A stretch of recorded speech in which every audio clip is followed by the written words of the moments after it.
Si Kristo mao ang kamatuoran. Matod pa niya, ako ang dalan, ang kamatuoran, ug ang kinabuhi. Mutuo ba mo nga ang tanang isulti ni Hesus tinuod? May klarong sanong. Mutuo mo nga ang tanan iyang gisulti tinuod? Kana. Matod pa sa atong ebanghelyo, si Hesus miingon siyang mga tinunan, ayaw mo kaguol, ayaw mo kabalaka. Kanusaman mawa ang atong kaguol o ang atong kabalaka, basta mutuo ta sa tanang gisulti ni Hesus nga matuod. Mutuo ganita na, wag tang dayong atong kaguol, wag tang ang atong kabalaka. Pero musupak ganita, portig yung balakaha, portig yung guula, usahay mo resulta pag kasuko. Tungod kay wa nato tuuhi ang kamatuoran. Tanawa ra gud ang imong naw. Inig pa namin nimo mutuo ka nga mao na imong naw. Kinsa dinhi nga inig pa namin mutuo gyud nga kanang iyang naw mao gyud na iyang naw, taas ang kamot. Anya, wa ninyo badlisi inyong kilay. Wa ninyo kolore inyong buhok. Kay imo ganin ang giusab, pasabot wag ka mutuo nga mao na imong naong. Nya imo dayong usbon kay mauna ni ang akong naong. Pero tanawa og naa kay usbon anang imong naong nga wa na mahasubay sa natural, maratol ka. Maratol ka. Natanawa, pa-color ka sa imong buhok, magpasiplat sa kas imong tupad nga nag-color siyang buhok. Maingon sa ka, maingon ka, mura mag-arang-arang na iyang pagka-color. Nga no, maning ako na ingon ani man eh. Magbadlis ka sa imong kilay. Magsigi sa kagpasiplat anang namadlis sa kilay. Magtanaw ka, murag maayong pagkabadlis tong iya, ma-insecure ka sa imo. Kaya nga naman, ikaw na may nagbuhat, ana. Di naman na iyas Ginoo. Oo na. Oo na resulta. Muna ang mahal nga birhen, way ratol. Wagi ratol. Manganak og pasungan. Sana, mamabdos nga way bana. Okay lang. Relax. Manganak lag pasungan. Kay gi-reject sa mga balay nga ilang gipang tuktok. Okay lang. Nilakaw galas 12 gabi, das bata ang bagong nataw, ngadtos Ehipto, okay lang. Nagpuyo, porting pobriha, wa gani ka pa eskwela's iyang mga anak, mga anak, o saranday ang anak, wa ka pa eskwela's iyang anak, okay lang. Biyak-biyaan ni Kristo, kay nagsigi nagwali si Kristo, okay lang, relax lang, di magsigig kabalaka. Uy, ang iyang anak gilansang man sa cross. Ang sa may gibati ni Maria. Relax. Nihilak siya apan relax. Wa gyud magyaw-yaw. Wa gyud masuko. Pasabot, okay lang. Ana, karon gihimo na gyud hinuon siyang rayna sa langit ug sa yuta. Naratol. Wow, okay lang. Muna kay rayna man siya sa langit ug sa yuta, nagkagubot man ang atong yuta tungod sa gubat antong First World War, nagpakita dayon siya ni adtong 19 no sa to?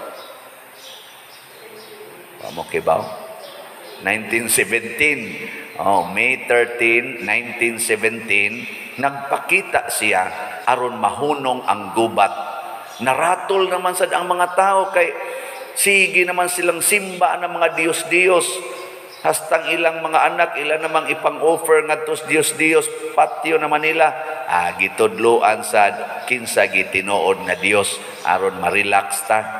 Karon naratol ba ang kalibutan? Siging abortion, siging corruption, siging addiction, siging homosexuality, siging dinumtanay. Mao ni ang karatol karos kalibutan. Gubat na sad. Naay naggubat nga nasod, batok nasod, naasay naggubat diha sa social media. Nagunay pagyugubat ang mga pariha og gituuhan. Di ba? Hastang mga isig kakatoliko nagunay og gubat diha social media, hasta patingaling isig kapari nagunay og gubat diha social media dinautay tungod lang kay lain-laing partido nga gisuportahan hangtod karong mga orasa naggubat pa sila. Kaluoy, no? Kaluoy. Kamo wa na mo naggubat ron. Nahaaroy daghan, banag asawa nagsigi paggubat, hasta gani mga anak ngadto iyang isig kaigsuon naggubat pa, og wa man mag-ilog, wa man maggubat parting eleksyon, naggubat parte og katigayunan, mga kabilin, wa magtingganay hangtod karon kay nagkinihaay na. Di ba?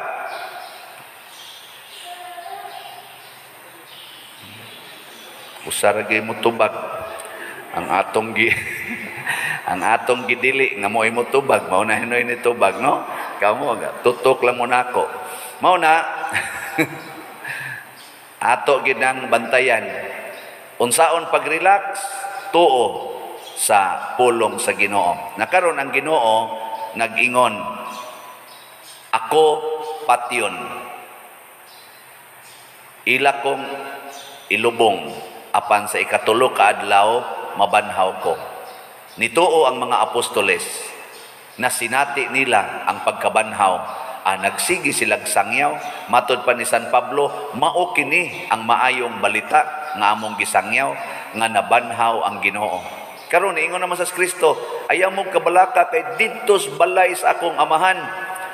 Tu ay daghang lugar dito, na daghang mga rooms dito, ako mong andaman. So di na ko ma-imagine unsa ka ning room nga giandam ni Kristo dito sa langit, no? Lingi ay mong tupad. Ingna mutuo kang doon na kay condominium dito, ingna. Mahal kay condominium unit dire di ta kapalit. Pero tuwa day daghan dito, gaandam na si Jesus. Mutuo, nituo imong tupad. Sway ko no pangutana na nituo ka ni. Ang sa may buhaton ninyo kung nituo mo ana, ay namo pagsigig himog balay dinhi. Ang sa may atong himuon, simbahan. Maghimo tag simbahan, dili balay. Nya sa may inyong buhaton na inyong balay, ipamaligya na. Nya ipalit og slot. Aron matukod ang atong simbahan. Kay ay kabalakat, ana ka dito'y house and lot. Dili to maigo sa linog, di to masunog. 40 pag itong ninduta. 40 yung ninduta kay Ginoo gyud gaandam ato. Anong luya mamugnaong, di man mo mutuo. Basta kani nagi akong isgutan no, luya kay mo mga naong. Mo nang nagpasalamat ko na ay ni-post karon usas mga ni-share ba. Iyang ibutang ag comment kanis Father Ubod, kusog kay ni muhisgot og unsaon pag-adtog langit, unsay makapalangit nato, unsay angay buhaton para ta malangit, para ta magkahiusa. Wa gyud mo share sa iya kayong humili nga ingon ani. Kamo, mo share mo aning akong giingon nga pamalit mog slot kay naapay 49,661 ka slots nga wa mahalin. Mo share mo ana. Unya, kumpara nimo ng millions nga nag-share karon, i-share ng inyong kwarta dili nang atong linibakay dinautay. Siging share anang dinautay. I-share nga ri sa simbahan. Kay tuay giandam ang Ginoo nga lugar para nato. Tuay bahandi nga giandam ang Ginoo tuas langit. Ang dinhis kalibutan biyaan ra ni nato tanan. Apil na ng mga posisyon diha sa gobyerno o kaha dinhi sa simbahan, biyaan ra ni nato. Magunsa mag-ikay mailek pagka presidente pero padung di ay ka sa impyerno. Unsa may imong gi-elect karon? Earth or heaven? Tubag. Sige, kinsay mo elect og heaven? Taas ang kamot. Ay muglakaw nga di kapalit og slot. Ora na siya. Sige, nindog na ta.